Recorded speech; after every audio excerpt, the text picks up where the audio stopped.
close your eyes and listen. Do you hear that? Is it making you uncomfortable? What is it that is making you uneasy? Is it the wind? The clanking of mysterious objects? Maybe it's the voices screaming faintly in the background? Or maybe it's your own heart beating inside your chest. Now open your eyes in 3, 2, 1. Have you ever found yourself watching a horror movie, and the moment you hear that eerie sound, your heart starts racing?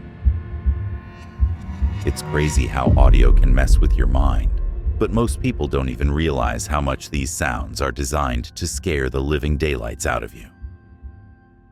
Horror movies are all about creating a sense of fear and unease, and sound design plays a crucial role in making that happen. From the creepy ambiance to the jarring jump scares, audio is responsible for amplifying the emotional impact of what's happening on screen. When you think about it, sound is a vital component of the horror experience. It's what sets the tone and atmosphere, making you feel like something is off even when nothing seems to be happening. It's what makes you jump out of your seat when that unexpected noise blasts through the speakers. But what's really interesting is that sound design can affect your emotions even when you're not consciously aware of it. It's a subtle yet powerful tool that can manipulate your feelings and reactions, making you experience fear, anxiety, or even unease without you even realizing it. You are watching pure obscurity.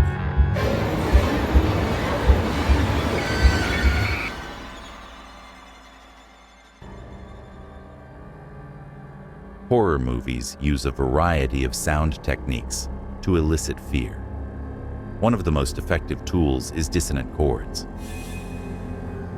These sounds are created when two or more notes that don't seem to fit together harmonically are played at the same time. Those eerie, unsettling notes that make your skin crawl by creating a sense of tension and unease, making you feel like something is about to go horribly wrong.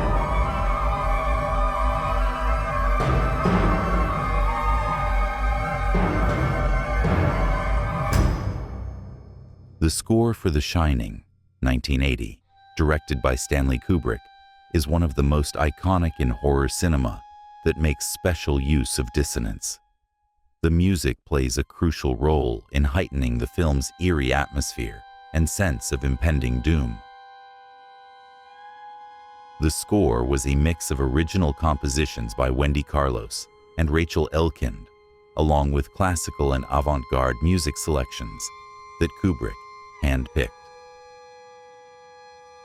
Carlos, known for her pioneering work with synthesizers, created a haunting electronic arrangement for the film. One notable track is an eerie rendition of Dies Irae, a medieval Gregorian chant, which is featured in the opening credits and immediately sets a chilling tone. Kubrick incorporated existing avant-garde pieces from composers like Krzysztof Penderecki, György Ligeti, and Bela Bartok. Penderecki's dissonant atonal string music, such as The Awakening of Jacob and Utrenja, creates an unsettling atmosphere that underscores the supernatural horror and Jack Torrance's mental deterioration. The score doesn't just punctuate moments of horror, but sustains a mood of unease throughout the film. Kubrick's use of music often prefigures terror, creating anxiety even when nothing overtly frightening is happening on screen. The combination of electronic music and dissonant classical pieces feels otherworldly and unnerving. The score is a major reason why The Shining is so effective at getting under the skin, making it a masterpiece of sound and image working together to create horror.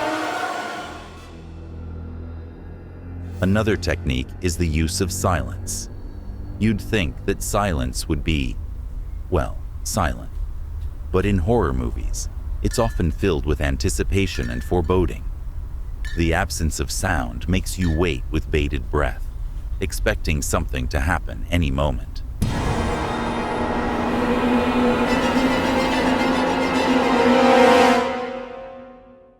In Twin Peaks, Fire Walk With Me, 1992, directed by David Lynch, silence plays a significant and deliberate role in amplifying the film's unsettling atmosphere and emotional intensity.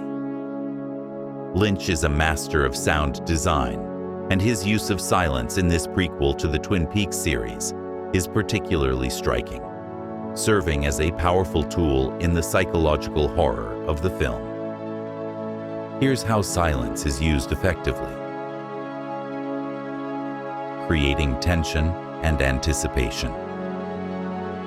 Lynch often juxtaposes silence with sudden, sharp sounds or disturbing imagery. Silence lingers before a climactic or traumatic moment, causing the viewer's anxiety to build.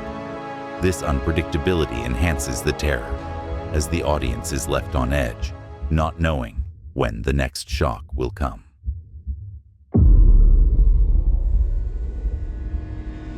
Isolation and inner turmoil. The film focuses on Laura Palmer's final days, portraying her emotional descent and personal anguish. Lynch uses silence to mirror her internal struggle and sense of isolation.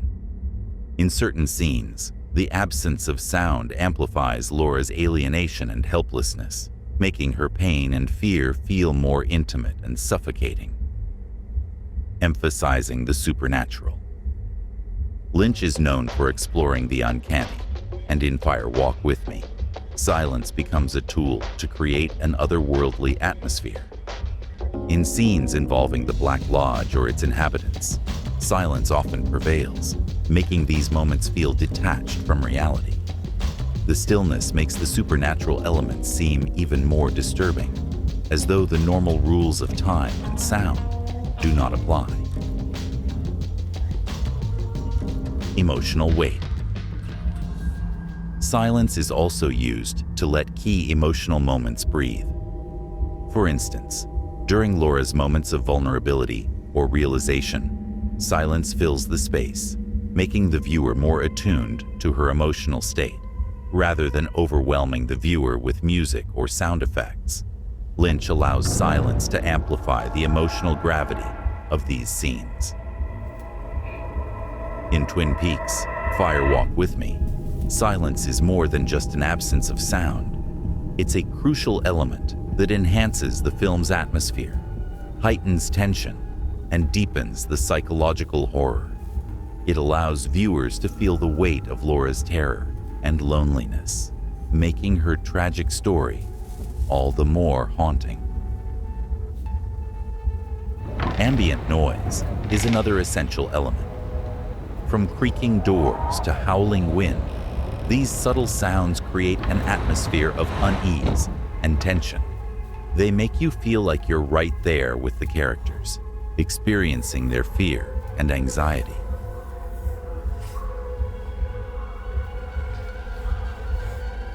In Alien, 1978, Ridley Scott masterfully uses ambient noise to create one of the most terrifying atmospheres in film history.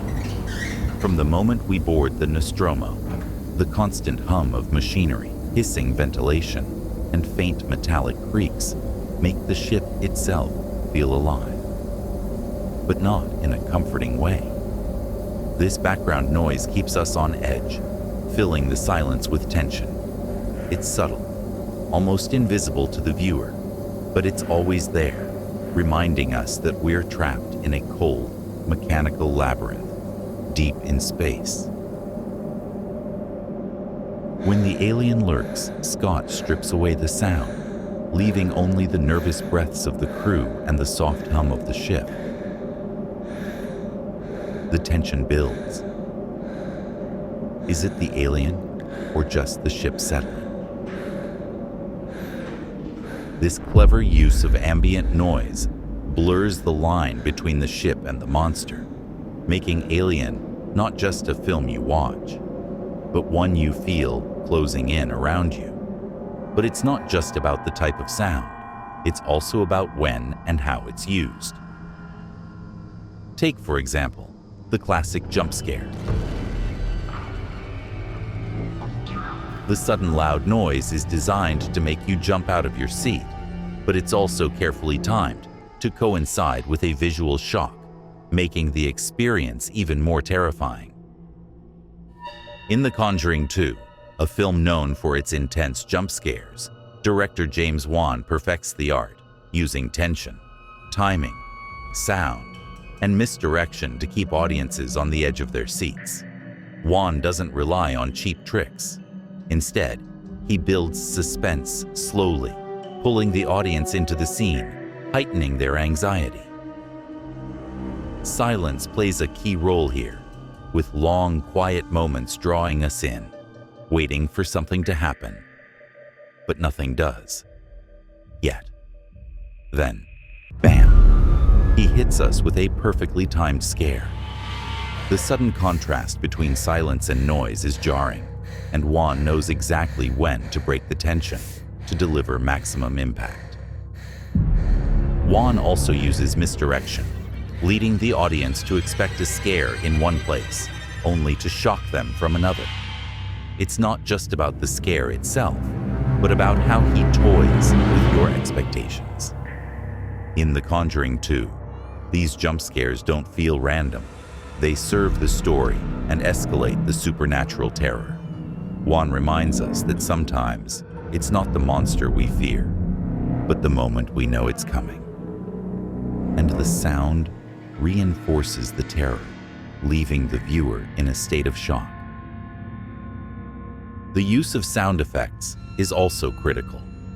From the sound of footsteps to the creaking of doors, these effects create a sense of realism, making you believe that what's happening on screen is actually happening to you. In The Others, director Alejandro Amenabar uses sound effects not just to frighten, but to immerse the viewer into the very soul of the haunted mansion. Every creak, whisper, and footstep pulls us deeper into the eerie, suffocating world of Grace and her children. The mansion itself feels alive, its wooden floors creaking and doors groaning as if the house is aware of its ghostly inhabitants. These everyday sounds take on an unsettling quality as Amenabar amplifies their presence, making us hyper-aware of the space around us. Sound effects in The Others are precise and deliberate. The silence in the mansion is often broken by sudden, unexplainable noises, distant thuds, the rustling of curtains, the tapping of unseen hands. These small sounds build an intense atmosphere of dread, keeping us constantly on edge, wondering what's lurking just out of sight. Even familiar sounds, like the scratch of a needle on an old record, are twisted into something unsettling. The distorted, crackling music becomes a haunting reminder that in this house, nothing is quite what it seems. Through carefully crafted sound effects, The Others turns its mansion into a living, breathing entity, one that holds dark secrets within its walls. And in this haunted silence, even the smallest sound can send a chill down your spine. Let's take a closer look at a specific example of how sound design can create a terrifying moment in a horror movie. Take the famous shower scene from Psycho, for instance. The sound of the knife slashing through the air, combined with the shrieking violins, creates a sense of chaos and panic. It's a masterclass in how sound can amplify the emotional impact of a scene. In this scene, the sound design is impeccable. The sudden jarring noise of the knife coupled with the frantic music creates a sense of shock and horror. It's a perfect example of how sound can take a scary moment and make it absolutely terrifying. The use of sound in horror movies is all about manipulation. It's about creating an atmosphere of fear and anxiety, making you feel like you're right there with the characters. By using a combination of dissonant chords, silence, ambient noise, and sound effects, filmmakers can create a sense of unease and tension that keeps you on the edge of your seat. But the impact of sound on the viewer's experience goes beyond just creating fear and anxiety. It can also affect how you perceive what's happening on screen. By using sound to create a sense of unease or tension, filmmakers can actually change how you interpret the visual elements of the movie. For example, a scene that might seem scary in one context can become utterly terrifying with the right sound design. The sound of footsteps can make you feel like someone is lurking in the shadows, even if there's no one there. The use of sound can literally change your perception of reality. So, the next time you watch a horror movie, pay close attention to the sound design. Notice how it makes you feel, how it affects your emotions, and how it changes your perception of what's happening on screen.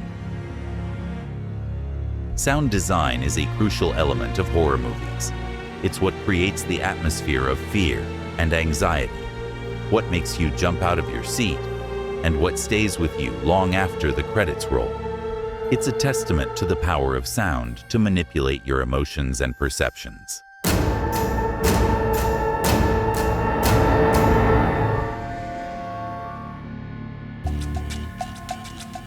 So, what's your favorite horror movie sound?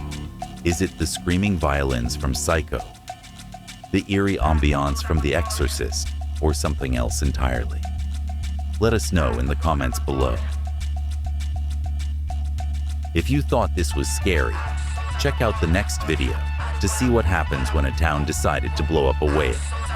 It's nasty.